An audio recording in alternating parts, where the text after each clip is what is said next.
સમાચાર વડોદરામાંથી કે જ્યાં ખાસવાડી સ્મશાન રોડ પર ટેમ્પા ચાલકે સ્કૂલ રિક્ષાને અડફેટે લીધી।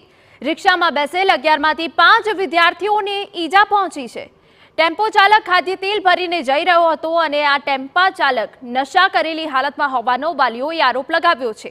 એક રિક્ષામાં 11 વિદ્યાર્થીઓ બેસાડવા પણ કેટલા યોગ્ય તે પણ અહીંયા સવાલ જરૂરથી ઊભો થઈ રહ્યો છે। પરંતુ આ રિક્ષામાં 11 જેટલા વિદ્યાર્થીઓને બેસાડવામાં આવ્યા હતા। જ્યારે આ ઘટના બની છે ત્યારે 5 વિદ્યાર્થીઓ ઈજાગ્રસ્ત પણ થયા છે।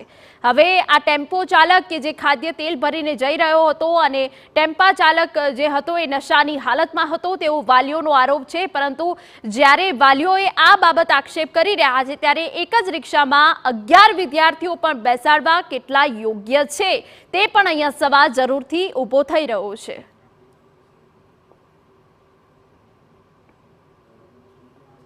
પેલા ટેમ્પાવાળા ડાયરેક્ટ આવીને અથડાવી દીધી। અમે સ્કૂલમાં જઈ રહ્યા હતા તો પાછળથી ડાયરેક્ટ આવીને ઠોકી લીધી। આ પછી બધાને આમ પલટી ગઈ, નાના છોકરાને બધાને ખેંચીને